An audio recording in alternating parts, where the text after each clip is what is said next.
Wis ora nyambung kowe kok. Bapak jenenge Bogo Sampir to? Heeh.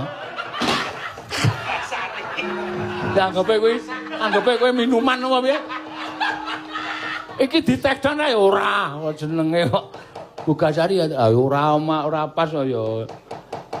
Wis kantin marang Kraton Negara Ngastina. Waduh rampung kok. Heeh.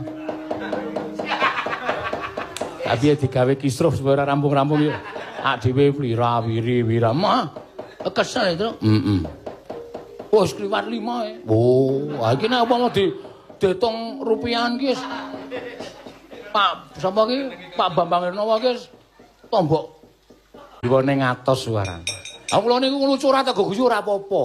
Aku dadak mbantu guyu niku ning ati lara lho sebagai seniman humoris. Niku nek sampean ngendi kaya ngono padha karo nyepelekke kula. Ora dewa ajiar nang.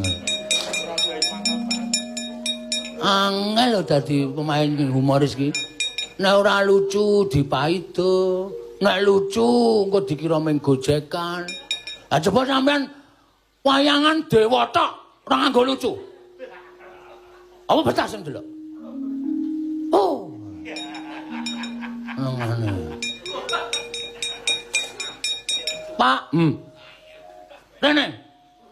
Lah ngopo? Asa aku senget kok kene gabung kene. Oh iya.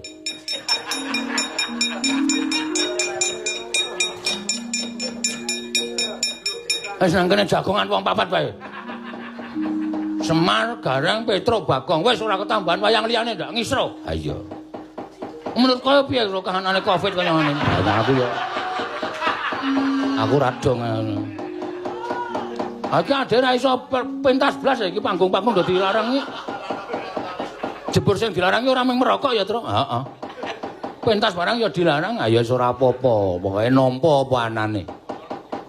Ha iki ngene, aku ngono. Wah.